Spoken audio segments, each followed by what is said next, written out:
ज़रा सोचो, आप इंग्लिश बोलना चाहते हो लेकिन कन्फ्यूजन होता है। ड्राइव बोलूँ या ड्रोव बोलूँ या ड्रिवन क्या है? विल गो या वेंट है? अगर आपको भी इंग्लिश समझ आती है पर बोलते समय टेंसेस को लेकर टेंशन हो जाती है, तो ये वीडियो आपके लिए है। आज के वीडियो में हम टेंसेस को बिल्कुल नए और इंटरेस्टिंग तरीके से के स्टाइल में समझेंगे। शायद ऐसे आपने पहले कभी नहीं पढ़ा होगा। Hello everyone, welcome back to my channel 101 Sushma English. मैं हूं सुषमा और मेरे साथ सीखते हैं आप इंग्लिश बोलना आसान और सिंपल तरीके से।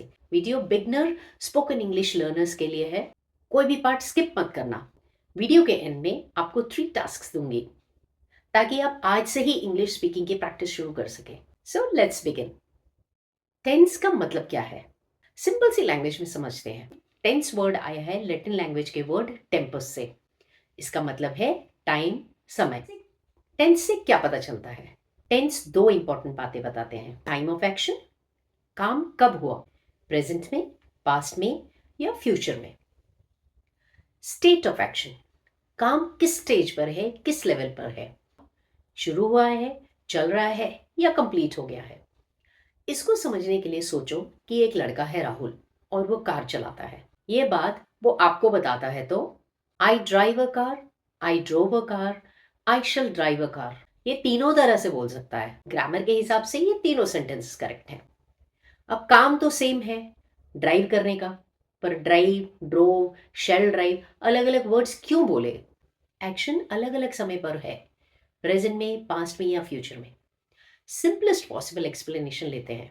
आई ड्राइव अ कार, यहां ड्राइव है वर्ब टू ड्राइव की फर्स्ट फॉर्म V1। यूज करते हैं जब डेली रूटीन की बात है, या जो अक्सर करते हैं या जो अब करते हैं। बात प्रेजेंट की समय की है तो present tense. I drove a car, verb to drive की सेकेंड फॉर्म V2। यूज होती है जब बात हो अब से पहले के टाइम की, पास्ट टाइम की, तो पास्ट टेंस। या I will drive a car, यहां वर्ब की फर्स्ट फॉर्म के पहले शैल या विल लगाया। ऐसा करते हैं जब काम अब से आगे वाले, आने वाले समय में होगा, फ्यूचर में होगा तो फ्यूचर टेंस।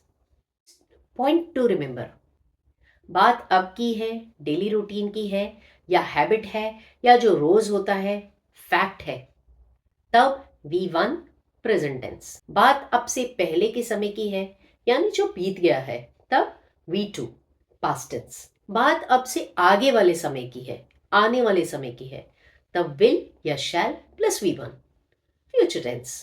बस इतने ही हैं बेसिक रूल्स।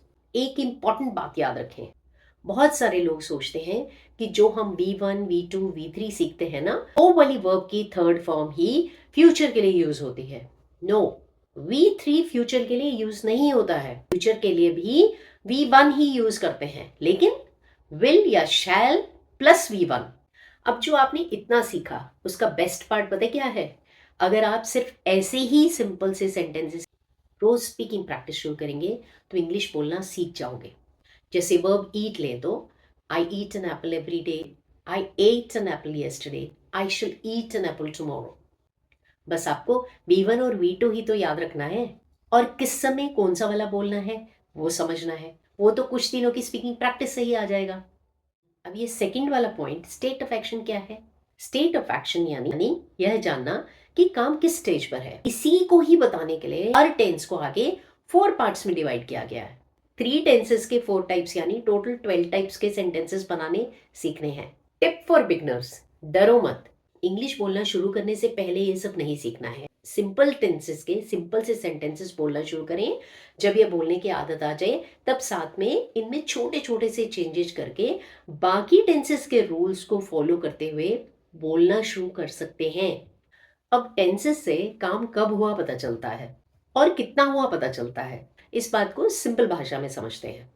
डेली रूटीन की बात के लिए, हैबिट के लिए, फैक्ट्स के लिए, यूनिवर्सल ट्रूथ के लिए, जब हमें नहीं पता कि काम एग्जैक्टली कितना हुआ या कब शुरू हुआ, ऐसे सेंटेंसेस बोलते हैं। जैसे I go for a walk every day, the sun rises in the east, sugar is sweet. Exact समय नहीं पता है, इनडेफिनिट है, इसलिए प्रेजेंट इंडेफिनिट टेंस। इसको सिंपल प्रेजेंट टेंस भी बोलते हैं। पास्ट सिंपल होगा, I went for a walk yesterday. I go for a walk yesterday नहीं बोल सकते। फ्यूचर सिंपल होगा, I shall go for a walk tomorrow, shall plus V one. तो अब आप क्या कर सकते हैं, पहले डेली रूटीन कॉन्वर्सेशन में यूज होने वाले डिफरेंट वर्ब्स यूज करके इन तीनों सिंपल टेंसेस के सेंटेंसेस की स्पीकिंग प्रैक्टिस करें। सिंपल से सेंटेंसेस को नोट डाउन भी कर सकते हैं। आपको वर्ब्स की लिस्ट चाहिए तो मेरे रेगुलर वर्ब्स, इरेगुलर वर्ब्स के और वर्ब्स के बाकी वीडियोस देख सकते हैं। बिगनर स्पोकन इंग्लिश के लिए आप इतना ही शुरू करें, काफी है। बाकी के टेंसेस को भी अभी बस बेसिक एक्सप्लेनेशन देख लेते हैं। यह video beginner spoken English learner के लिए है ना, तो बहुत सारा एक ही साथ पढ़ेंगे तो कंफ्यूजन हो सकता है। कंटिन्यूअस टेंस यूज होता है जब काम चल रहा है। चल रहा है, प्रेजेंट कंटिन्यूअस। चल रहा था, तब पास्ट कंटिन्यूअस टेंस। चल रहा होगा, आगे फ्यूचर में फ्यूचर कंटिन्यूअस टेंस। काम का कंटिन्यूअस होना, अब, पहले या बाद में। परफेक्ट टेंस जब लगे कि काम कंप्लीट हो गया है। प्रेजेंट टेंस हो गया था, पास्ट परफेक्ट। हो गया होगा, future perfect. Perfect continuous tense भी होता है, यूज करते हैं जब बताना है कि काम एक पर्टिकुलर समय पे शुरू होकर कुछ समय तक कंटिन्यू है। पहले कभी शुरू हुआ, प्रेजेंट में भी चल रहा है, तो प्रेजेंट परफेक्ट कंटिन्यूअस। पास्ट में कभी शुरू हुआ और पास्ट में ही कुछ समय तक चला, तो पास्ट परफेक्ट कंटिन्यूअस टेंस। जब काम फ्यूचर में कभी शुरू होकर आगे कुछ समय तक चलेगा, आगे कुछ समय तक कंटिन्यू होगा, तो future continuous tense. Don't worry, छोटे छोटे रूल्स सीखने होते हैं। इन सभी टेंसेस के मेरे वीडियोस ऑलरेडी पोस्टेड हैं, आप टेंसेस की प्लेलिस्ट में जाके उनको भी स्टडी कर सकते हैं। तो एक क्विक रिकैप, अब तक सीखा, टेंस से टाइम पता चलता है, प्लस स्टेट ऑफ एक्शन पता चलता है। टेंस के अनुसार वर्ब की फॉर्म चेंज होती है। सिंपल टेंसेस के सेंटेंसेस से इंग्लिश बोलने की शुरुआत की जा सकती है। रेगुलर स्पीकिंग प्रैक्टिस से आपकी इंग्लिश बेटर होती चली जाएगी। अब आपके लिए 4 टास्क्स फॉर स्पीकिंग प्रैक्टिस। पहले तो अगर आप बिगनर हैं तो कमेंट्स बॉक्स में लिखें यस। सेकंड, किसी भी वर्ब की फर्स्ट फॉर्म से सिंपल प्रेजेंट टेंस का एक सेंटेंस पोस्ट कीजिए, जैसे ड्रॉ, ईट, प्ले। इस सेंटेंस का टेंस चेंज करें, I walk to my office every day.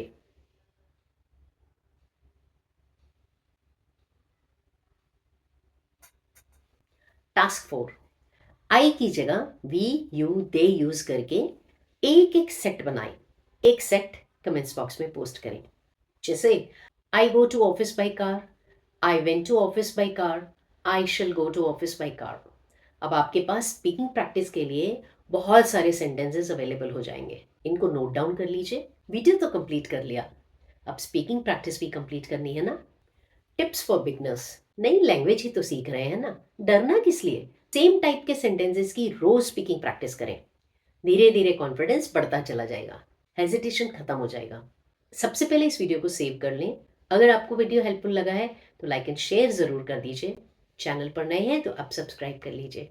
Keep watching, keep learning, take care, bye bye.